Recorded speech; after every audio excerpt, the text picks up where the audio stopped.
زلا نجن حشم شعبتنا نرقي ويل أشليت شهر ترطب حدا شيراح قرون الأباد وقليتنا دابر وسلام رطا شعبتنا نرقي ويل أشليت شهر ترطب حدا شيراح قرون الأباد وقليتنا دابر وسلام رطا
راسي بعلم رؤوس أحد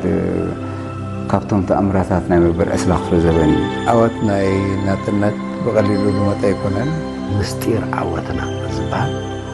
ها بوليتيكاوي الرأي لحزب بالمالتي حزبسي طبنجا لعادر وتعدري سنكو حزب مصاو وقو بحزبي يخيد سوء نتدحان دخانا بوتهاب بحزبي عمل قدام ملبس ترانا تقول صحنا كبيت هالبالاتي هالصركاي بدقو نات صورا كم تسلفوا راح يكون نجزع رسو بعد عاطيو مستتقادا لا يكون يتسلفوا مساعات النطق سب أنا برنا أبو جزيرة رئيس قبر نزقة نسخانتهم ضد الموضوع تم تقبل قناعهم يوسعهم خاصة قناة يومهم نفسه حجي حزبها قمار عبتي سبب حريص زي هاتي غندي كأو تزخال مالتي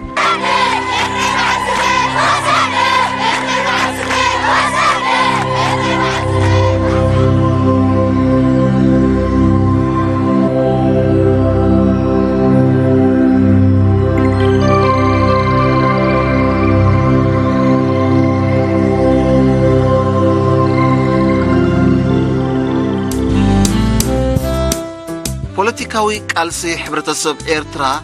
اتحلخلاخن شرحتاتن نابكال أنفست مستتمززن اتهزبي مغزلتا بوليتيكاوي قالسي بيقونس قيرو تقديدو نتستنفقو مسل نمملاس عدقاوي قالسي أبقيسو بزكايدو مرير ناي 30 عمد تقادلو دما بمريح ود بهزباو قنبارا بيلو أبشحن 991 ملو حرنت تقونات إفو اتعوتتي نتي بملؤ لبن فصوم باغن صبي زنبره حزبي ناي نويح عمتات حلمو كفتحلن كله اتم سورا ايرترا كعوتاي كلنيو زبل وغنات نمأمانو كصقمو ترايو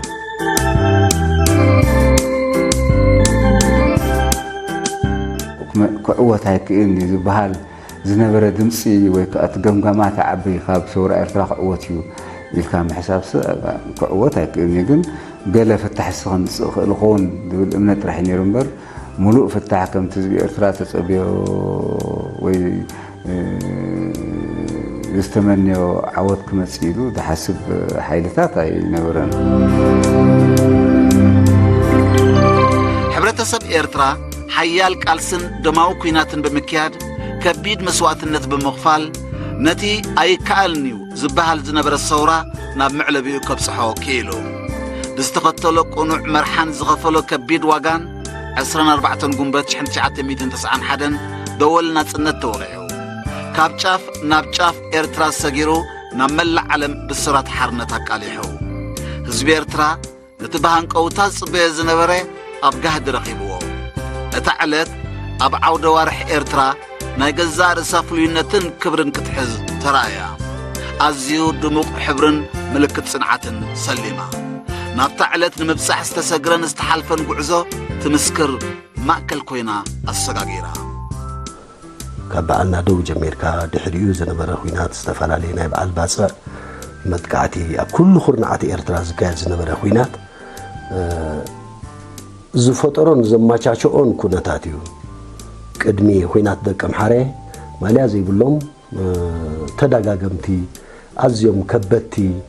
ንጸላእውን ኣሰንበርቲ ዝኾኑ ኩናታት ተኻይዶም እዮም ዘዛም ኩናት ክንብል ከለና ምናልባሽ እቲ ኩናት ኣብ ጥቓ ኣስመራ ነስመራ ንምሓዝ በየን ተጀሚሩ ኢልና ኢና ናይ ግንባር ደቀ ምሓር ነልዕል ዘለና እምበሪ ኣብ ሙሉእ ኤርትራ ንነዊሕ ግዜ ናይ ዝተኻየደ ኩናት መደምደምታ እዩ ትጋደል ነበረ ተጋደላይ ኩሎም ውግኣት ሓደ ናተው በሎ ቃው በሎ ሻትሻይ ወራር በሎ ምዝራቕ በሎ እዚ ሕጂ ናጽነት ኢልና ድመጻንያ በሎ ኩሎም ሓደ እቲ ፍልልያቶም እንታይ ሓደ ብግዜ ካልኣይካ ኣብ ውስን ኣከባቢን ውስን ህዝቢ ሒዝካ ትዋግኦም ደቃላ ሓልካ ደይብልካ ድፈልጦ ደይብልካ ደውርየልካ ደይብልካን ኣብ ሰፊሕ ህዝብኻ ኮይንካ ትሰርሖን በበይኑ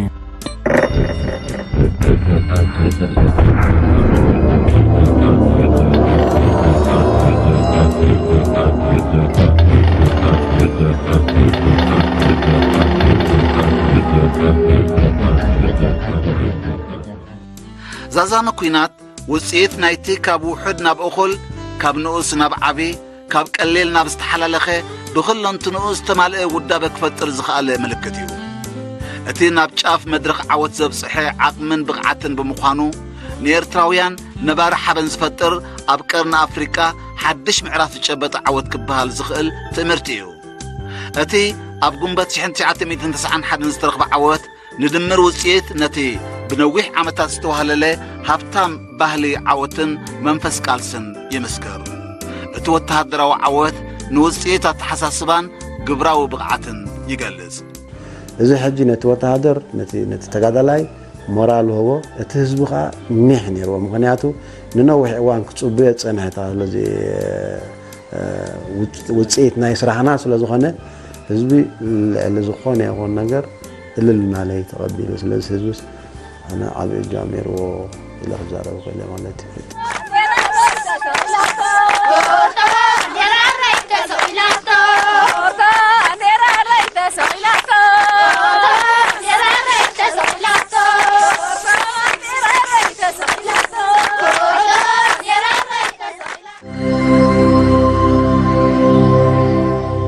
ኣጠቓላላይ ዓወትን ዛዛመ ጉዕዞ ናጽነትን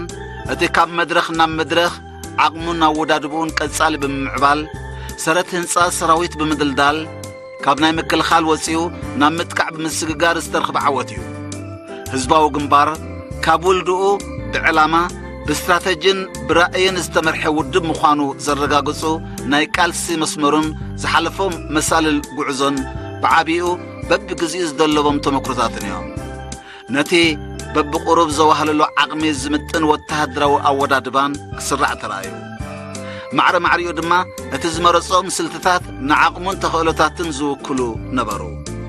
ህዝባዊ ግንባር ካብ ናይ ደባይ ስልቲ ኩናት ተበጊሱ ወተሃደራዊ ምዕባለታቱ ናብ ዝለዕለ ደረጃ ምስ ረገጸ ናብ ካልእ ስልቲ ተሰጋጊሩ እቲ ታሪኽ እውን ካብቲ መስመር ዝርሕቕ ኣይነበረን እቲ ውድብ እውን ናይ ገዛ ርእሱ ዓቕምታት ክዕቢ ዝተፈላለየ ካብ ንኡስ ናብ ዓቢ ከሰጋግራ ዝኽእላ ትካላት ፈጢሩ ኣብ ኩሉ መደያት ርእሱ ክኢሉ ክጓዓዝ ተበጊሱ ምውላድ ህዝባዊ ግንባር እቲ ባሕርያ ዝበለ ስም ሒዙ ዝመፀ ብውሕዳት እሞ በላሕቲ ናይ ብሓቂ ሰፊሕ ናይ ተመክሮ ዘለዎም ኣባላት ቆይሙ ማለት እዩ ህዝባዊ ግንባር ካብ ፈለምኡ ዝተኸተሎ ፈልስን ዝሃነጾ መሰረትን ንህዝቢ ማእከል ዝገበረ ቃልሲ እዩ ህዝባዊ ቃልሲ ወትሩ ተዓዋቲ ምዃኑ ብምእማን ኣብ ሓፋሽ ህዝቢ ግብራውን ኣብነታውን ጽልዋ ክሕድር ሰሪሑ እቲ ውደባ ክሳብ ዝተሓተ ወሃዮ ክበጽሑን ሓያል ጻዕሪ ኣካይዱ ኣብ መላእ ሃገርን ወጻኢ ካብ ሃገርን ውዳቤታቱ ክሕይል እዩ ተራእዩ እቲ ስጡምን ሓያል ሱታፈ ህዝቢ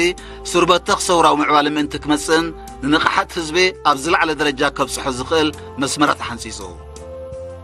እቲ ዕላማታት بعمقات رديتن جنزابن نابوشت حبرت سب كسرز تسريحلو أبدم نفس وكف زيقا بمسراسن حيل حساب كفتر كيليو حيال مريحنت زي نبرون يرتزخون قنق بوليتيكا ومسمر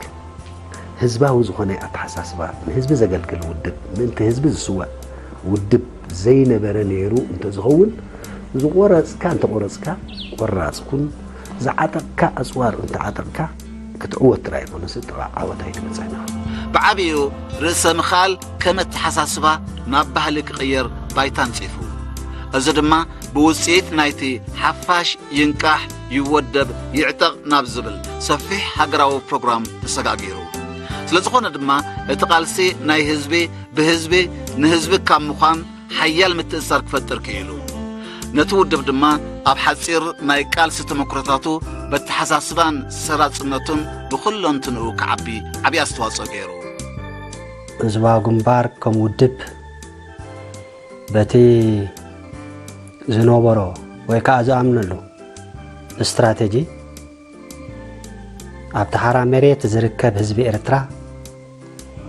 حفاش ينقح يودب يتعاطى كازل روحو تبغيسو حزب إرترا نقحاتو كب أبيلو تساتفو ويكان أستواصو أبت سورا كم زعبي أم مقبار حيال ترى تزاويدي تقدس رحب زنبري نميدا ني كاب سودان نركب ناي أخلي يكون ندادي يكون ساب يكون ناي ممللاسي نيرو بفلها بجزية كرمتي إذا ناي توكر ويكوربارا كاز بحال ربع سلازع عصوا منغونا منغو سودان نعص سلاز نبره بعاقيق ناي سودان تطويو بؤون ميدا زعطو زنبره لوجستيكاوي مدات أبزي بزح ترى يتصاوتان يارن مالتي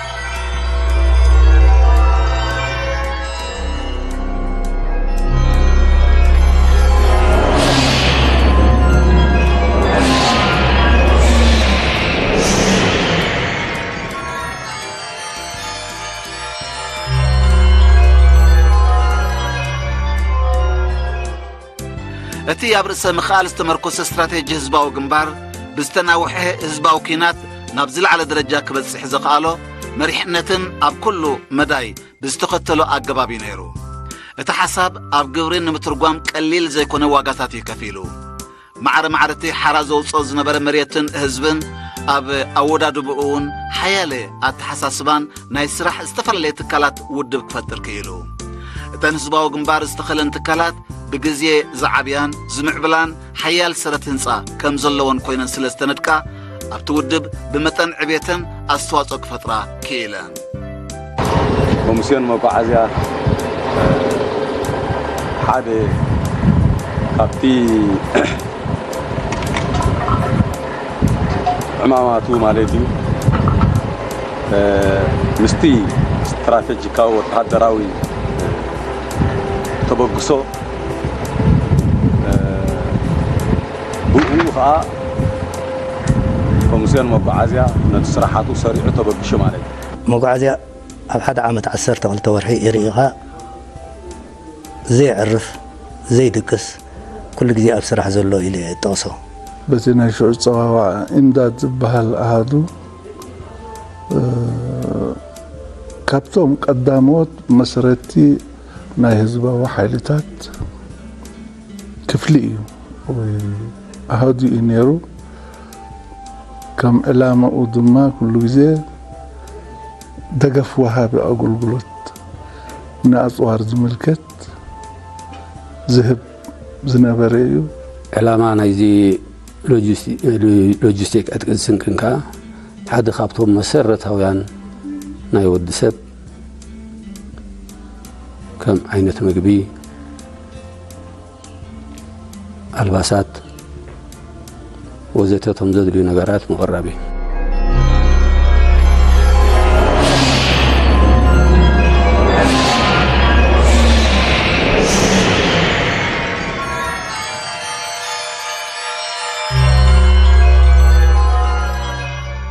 دقش ስለነበረ ኣነስ ዝኸፍት ኮል መገዲ ቅድሚ ጓል ሓጂ ድሕሪ ካልኦት እቲ መገዲ ስርዕ ኮይኑ ደቂ ኣንስትዮ ብብዝሒ ክወፃ ጀሚረን ማለት እዩ ኣብ ታዕሊም ተዓሊምና ኣብ ብልቓት ማለት 76 ድሕሪኡ ኣብ 23 ይውዛዕ ብርግዕ 23 ይውዛዕ ተወዚዐ ኣብኡ ሓንቲ ጅግና ፀንፀልሓኒ ኤልሳ ሹማ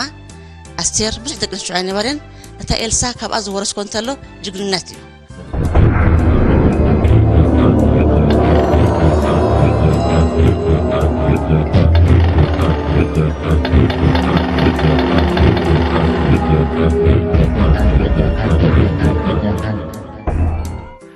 شنتي عتميتين 77 أب تاريخ ثورة إرترا أجد سمعرف زحزن مزنا زي بلو والتهدرون بوليتيكاون عوتات سلسترخ بلو عمتيو اتياب قدماي ودباو قبائي 7 مريتن بب قرب حراناي مقبار وطنات نتقبار أمريحو زيكا أزين وحدات كتمتاتن حوسي كتمتاتن إرترا دارقا كلن شرح حرنت كريا بقعانيان أبتوانتي أفعبت كرن دكم حري سجنيتي دكسا دغولي جندع نفاسيت ماي حبارن كالوتن حرب موصا مالت وتهدراو سرعه إثيوبيا اب حمشت كتمታት ጥራይ ተሓፂሩ ከም ዝተረፈን ኣብ ፍጹም ማሕነቕቲ ከም ዝኣቱ ገበሮ እዚ ተንቀሳቐስ ኩናት ይፈልጥ ነይሩ ህዝባዊ ግንባር ካብ ቦታ ናብ ቦታ ከይዱ መጥቃዕታት እናገበረ ካብ ብዙሕ ቦታታት ናፃ ገይሩ ነይሩ እሞዳእታ ግን ሓያል ምትእታው ናይ ሕብረተሰብ ስለዝመፀ ኣብ ኢትዮጵያ ዝመፀ حدش وتهدراو سرعات كأنات حلمتات درت سلزي نورو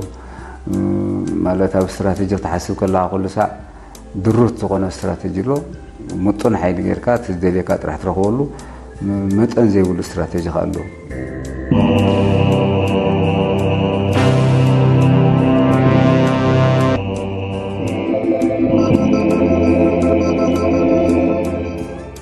اجتماع بلاوي عوت نتا ميدا إرترا زنبر كونتات فصوم ملكعو كم صغير يغيرو يعني زوا غمبار سي ممهري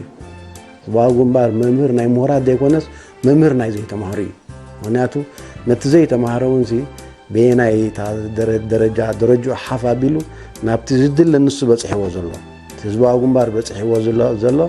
كبصح يصقرن يسرحن سلازنبره نفس وكف سب ويدما نفس وكف تقادلاي نتي دلياتات نايتي حزبن نايتي جمارن امالي يغينيرو تنستي انيره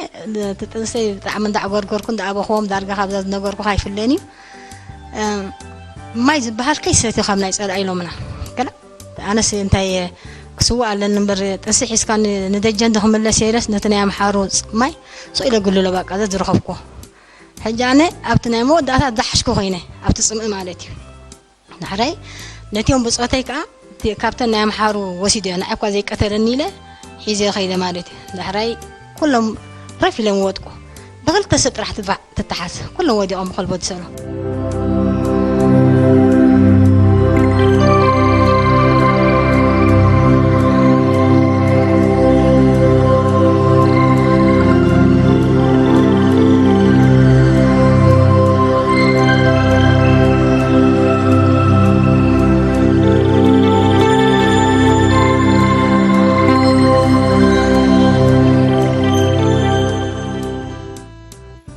بنصار قسقاس ثورة معبل هزباو جنبار وتهدراو سرعة إثيوبيا نتحيلي أبكو قصاصورن كقطعلون زيك الدرجة سلز بزحة كاب أتكيلو مقوام دقفن زراين كنادي ترايو بزد مايو نمعبالش حنت عتميت السبعان شوعة زقت وتهدراو متتاو حيالان هاجرات أم مدر إرترا أجري زنبرة بونوبو أب عمتش حنت عتميت السبعان شومنتن أم ميزان حيلي مكيارات تفتيرو أتي كابتشاف عوات زملس كونتات زباون أهجراون قداي بقدام النتي تكاس أتي ننقصاو سرعة هاي السلاسة كاب سلطانو أليو بوتادراو سرعة بيتوبيا كوف زبالة حيلي نتقدم الصن حزم دنان شركنتن مستفل لها هجرات بفلاي دما مس أمريكا زنبرو كيدان أنفتو بمتمزاز ناب حبرة السوفيت أغنعو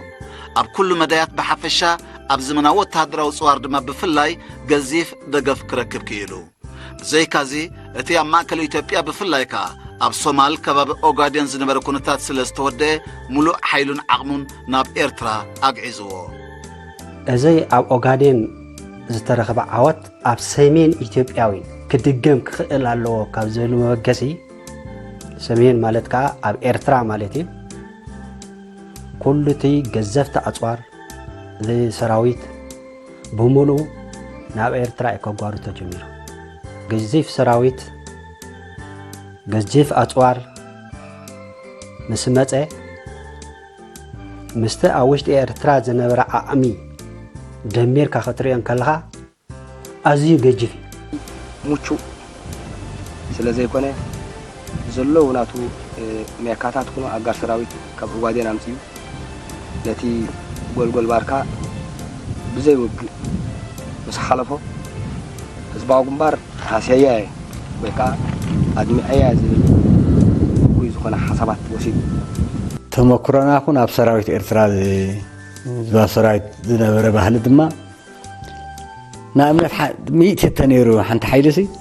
ኣብቲ ስሳ ምስ በፅሐት ነቲ ናይ ሚእቲ ሰብ ሕማም ትሽፍኖ እዚ ኣብ ዝኾነ ካልእ ሰራዊት ኣይትረኽቦን ኢኻ ጎዲለ ምሰለ ጎዲለ እዩ ፀብፃቡ ሕሊፉ ንሰራሒት ክኸይድ ከሎ በቲ ዝነበረ ቁፅሪ ኸይድ ተሰለጦ ፅቡቕ ተደይሰለጦ እንድሕሪ ጎዲሉ ግን ጎዲለ እዩ ክውሰኸ እዩ ዘሎ ንሕና ግን ብኣንጻር እዩ እቲ ናትና ናይ ባህልና ይውግእ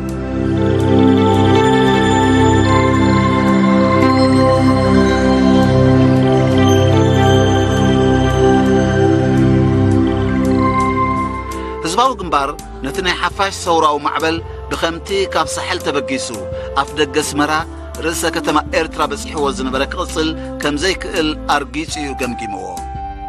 ሚዛን ሓይሊ ንግዚኡ ኣብ ወተሃደራዊ ስርዓት ኢትዮጵያ ምቕያሩ ንኣባላቱ ኣፍለጠ ሰውራዊ መሪ ህዝባዊ ግንባር ኣብቲ ዝተፈጥረ ሓድሽ ኩነታት ንቐጻልነትን ናይ መወዳእታ ዓወትን ፍትሓዊ ቃልሲ ህዝቢ ኤርትራ ውሕስነት ንምሃብ ቁኑዕ ሜላ ናይ ስትራቴጂካዊ ምዝላቕ ሓንሲሱ ነቲ መደብ እውን ብርግኣትን ብፅፈትን ኣብ ግብሪ ተርጊምዎ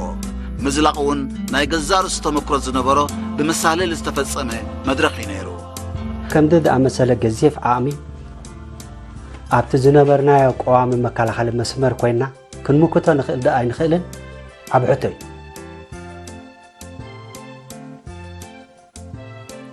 የዋፅእ ዲኸ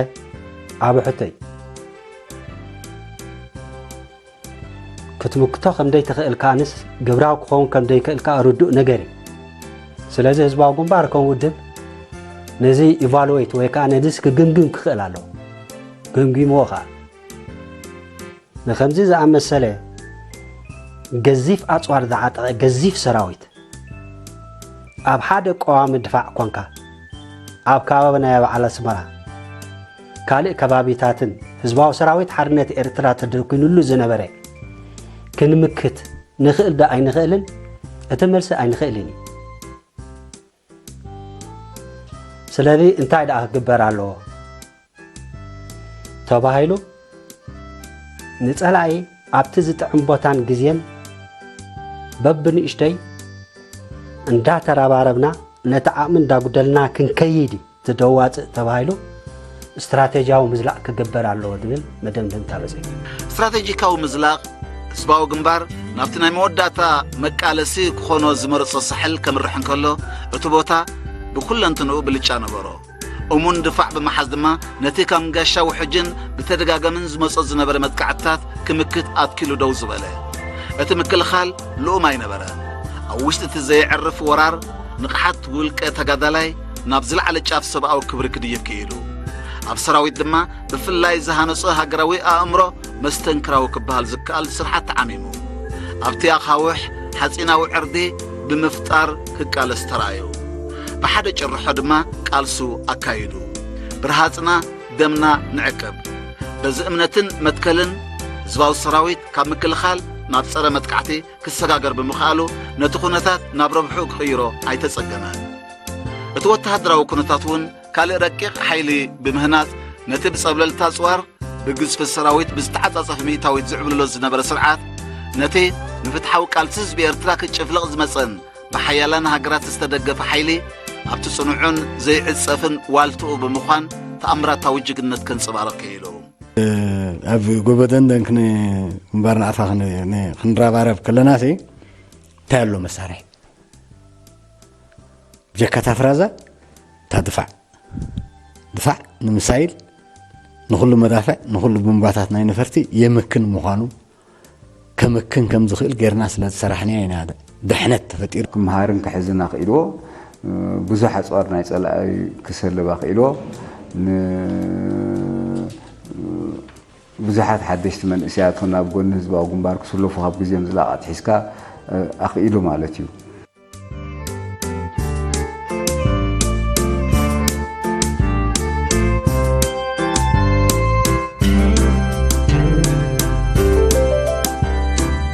ሳሕል ኣብ ስትራቴጂካዊ ምዝላቕ ኣብ መስርሕ ምክልኻልን ምርብራብን ወሳኒ ቦታ ይሒዙ ኣብ ውሽጢ ሓደ ዓመት ኣብ 1979 ጥራይ 3 ዓበይትን ወረራት ብጽንዓት ሕሊፉ ህዝባዊ ግንባር ኣብቲ ዓመት እቲ ካብ ምክልኻል ወፂኡ ናብ ፀረ መጥቃዕቲ ተሰጋጊሩ ኣብቲ እዋን እቲ ድማ ብተበግሶ ብዝወሰዶ መጥቃዕቲ በተሓሳስባ ንጸላኢ ብብረቱ ብጥይቱ ኣብ ጉልበት ተተኮስትን ኣፅዋርን ርኡይ ምዕባለ ረኺቡ እቲ ምዕባለ ግን ካብ ናይ ምጽማምን ምኽኣልን ሓይሊ ተፈጢሩ ህዝባዊ ግንባር ከም ህዝባዊ ግንባር ክትጥሙተን እንድሕር ኮንካ ሓቂ እዩ ካብ ባዶ ኢና ናብዚ ደረጃ ዝበፂሕና ክንወፅእ ከለናሲ ፖለቲካ ፈሊጥና ኣይኮንናን ወፂና የብልኩም ውልቀይ ስምዒት ሃገራዊ ስምዒት ብኸስከሶ ተመሃሮ ከለካ ብሸብረት ይጅመር ካብኡ ከዓ ደቂ ገዛውትና ወፂኦም ደቂ ክስቶ ኸይዶም ኣዕርኽትና ኸይዶም ንኺድ እዚ መበገሲ እዩ እንደ እቲ ካልእ ሰብ ኣንቢቡ ፈሊጡ ኸይደ እየ ድብል እንተልዩ ኣይብልን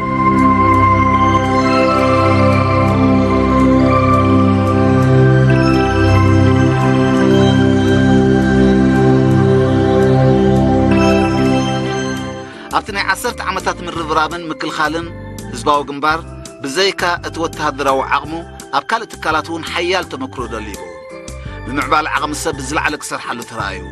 ብዓብዩ ሓያል ባህሊ ቃልሲ ክፈጥርን እቲ ኣብ ውሽጢ ህዝቢ ዝተፈጥረ ሓያል ውዳቤ ናብ ዝለዓለ ጫፍ ከብፅሖ ክኢሉ እቲ ውድብ እውን ዝተፈላለዩ ኣሃዱታትን ትካላትን ብምፍጣር ርእሱ ናብ ዝኽእለሉ ደረጃታት ተሰጋጊሩ 78 ኣቢሉ ካብ ዓደን ንሱዳን ስዋኪን ዝበሃል ቦታ ወይ ወደብ ኣብኡ መፅኦም ነተን ዝነበራ ንብረት ሒዞም ኣብዚ ቦታ ዝመፅኦም ማለት እዩ ኣብዚ ሕጂ ምስቲ ተደላይነትን ተጠላብነትን ናይቲ ባሕርያ ክሕይል ስለ ዝተደልየ ካብ ሜዳ ኣባላት ተሓዊሶሞም ማለት እዩ ሕጂ ኣብዚ ምስ ተሓወሱ እቲ ሓይሊ እንዳሓየለ እንዳዓበየ መፅኡ ማለት እዩ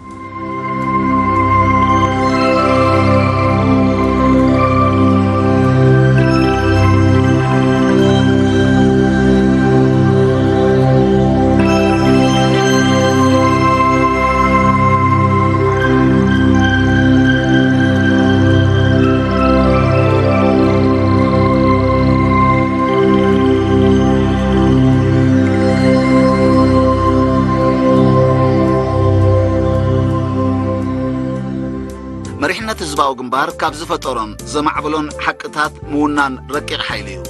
ብሉፃት ክብርታት ሰውራ ንኤርትራ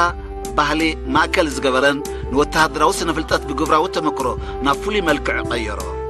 ነፍሲ ወከፍ ተጋዳላይ ርእሱ ምኽኣል ብኣውራ ይጥቀስ ብመምርሕታትን ትእዛዝን ዝኸይድ ሓያል ዲስፕሊን ዝውንን ሰራዊት ፈጢሩ ጥምረት ውህደትን ሓድነትን እቶም ከም ብዙሕን ሓደን ነቲ ዓቕሚ ተራቢሑን በዚሑን ከስርሕ ዝኽእሉ ዓቕምታት እዮም ቅልጣፍን ተዓጻጻፍነትን ስምዒት ዋንነትን ብዓብዩ ድማ ተወፋይነት ተበጃውነትን ጅግንነትን ከም ትእምርቲ ኮይኖም ሰሪሖም ስለ ዝኾነ ድማ ክንዲ ዝመረረን ተመረረ ነቲ ዘይከኣል ዝበሃል ከም ተኸኣላይን ተሰጋራይን ሓሲቦምን ኣሚኖምን ኣብ ኩሉ መዳያት ክሰርሑ ዝተረኣዩ ንዓሰርተ ወራራት ዘምከነ እቲ ሓያል እምነትን ዘይንቕነቕ መትከልን እዩ እታ ዝፍጠር እንታይ ኣብ ኩሉ ከባቢታት ናይ ኤርትራ ንኣሽቱ ደጀናት እዩ ተፈጢሩ ንኣሽቱ ደጀናት ሕጂ ንኣሽቱ ደጀናት ኣብ ኩሉ ቦታ መስሪትካ እዚ ደጀናት እዚ ከዓ ቀሲሉ ከም ንጣብ ናይ ዘይቲ ንዓበየ ዝኸይድ ነይሩ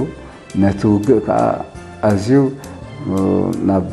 ዝያዳ ተንቀሳቐስ እንዳቐይሮ መፅኡ ኣብቲ ድሕሪ መስመር ብፍላይ ማለት እዩ ህዝባዊ ግንባር ካብ ኣዝዩ ጽንኩር ኩነታት ምክልኻልን ፀረ መጥቃዕትን ናብ ፍጹም ስትራቴጂ ተበግሶ መጥቃዕቲ ክወስድ ዘኽኣሎ እቲ ቁኑዕ ሓበሬታን ርትዓዊ ገምጋምን ወገንን ጸላየ እዩ ቀጻሊ ሚዛን ሓይሊ ከጽንዕን ብኡ ክሰርሕን ዝኣክል ጻዕርታት የካይድ ነበረ ነቲ ብምርብራብ ዘዳኸሞ ሓይሊ ሰለስተ ዝተኣሳሰረን ግንባራት ብምጥማር ናይ ድሕሪ መስመር ሓይሊ ብምድልዳል ኣብ ዝተፈላለየ ወተሃደራዊ ስጉምቲ ብምውሳድ ሞራል ሰራዊትን ህዝብን ኤርትራ ብምብራኽ ንሰራዊት ኢትዮጵያ ድማ ናብ ባይታ ከውርዶ ተራእዩ ብዓብዪ ድማ ናይ ኮማንዶ ዓቕምን ምትግባር ሓይሊ ናብ ዝለዓለ ደረጃን ኣብፅሕዎ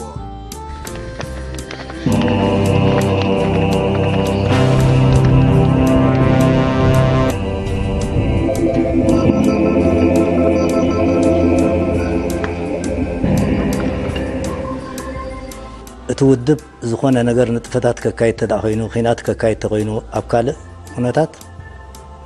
እቲ ዘድሊ ስንቂ እቲ ዘድሊ ቦምባታት ነዳዲ ካልእ ሎጂስቲክ ብሓፈሽኡ ነቲ ሰራዊት ዘድልዮ ካብ ዝደቐቐ ጀሚርካ ካብታ ንሬድዮ ባተርያ ከይተረፈት እንተ ዘይተቐሪቡሉ ዝኾነ ነገር ንጥፈት ከኸይድ ኣይክእልኒ በዚ መሰረት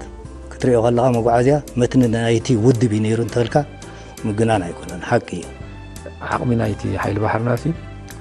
ብኩሉ እዩ ብባሕሪ ብመሬት እዩ በቲ ሓደ ተኳሳኢ በቲ ሓደ ሙሉእ ለይቲ ክሰርሕ ክስከምን ክራግፍን ኣፅዋር ይኹን ስንቂ ይኹን ኮታስ ዕረፍትስ ኣይነበሮን እየ ዝብልኣነ ሕጂ ብዘ ቁጠባዊ ሂወት ዘልካዮ ከዓኒ ልዑል ተራ ተፃዊት እዩ ይኽብልኣነ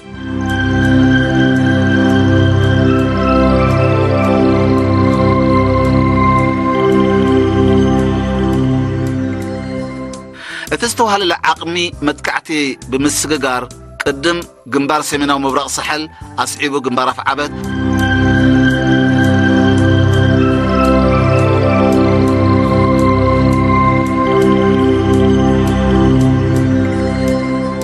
ብዓብዩ ብስርሒት ፈንቅል ንወደባዊት ምጽዋዕን ምብራቓዊ ጎላጉልን ሓራ ድሕሪ ምግባር እቲ ዓወት ኣብ ርጉፅ መድረኽ ከም ዝበፅሐ ኣረጋጊጹ ኣብ ግንባር ናይ ከረን ብኦቢሉ ክሳዕ ጠጋማይ ሸናኽ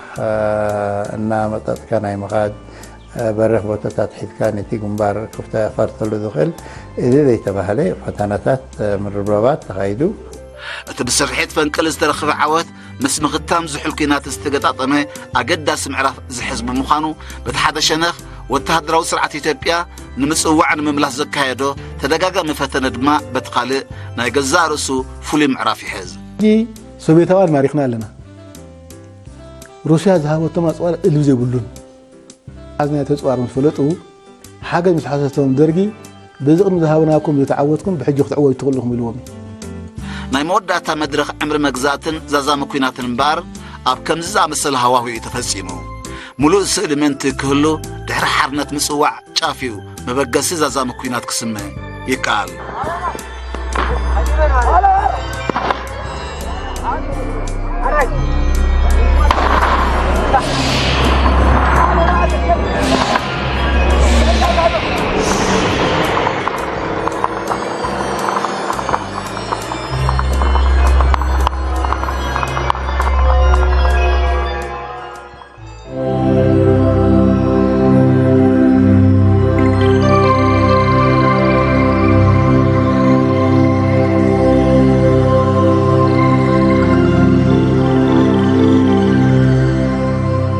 ሰውራ ኤርትራ ሲ ባዕሉ ንርእሱ ሓደ ካብቶም ተኣምራታት ናይ መበል ዕስራ ክፍለ ዘበን እዩ ዓወት ናይ ናጽነት ብቐሊሉ ዝመፀ ኣይኮነን ምስጢር ዓወትና ዝበሃል ፖለቲካዊ ኣረኣእያ ለህዝባ ምባል ማለት እዩ ህዝቢ እሲ ጠበንጃ ሊዓደቐ ወታደር እዩ ስንቁ ህዝቢ መፆ ውጉእ ብህዝቢ ይኸይድ ስውኡ ናብቲ ድሓን ዝኾነ ቦታሃት ብህዝቢ عمل أدى ملبس ترانا تقول صخمان كبيت قالت حصرك بدقو نات صوراكم تسلفوا راح يكون نجزع رسو بعض عاطيو مستتقادا لا يكون يتسلفوا مساعات النطق سب أنا برني أبو جزء تراي زقبر نزقة نسخانتهم دنده بموضوع تم تقبلوا خانة حكم يوسعهم خاصة خانة يوم دبصة حجي حزبها قمار عبدي سبحانه زي هاتي غندي كأوت زخالة مالتي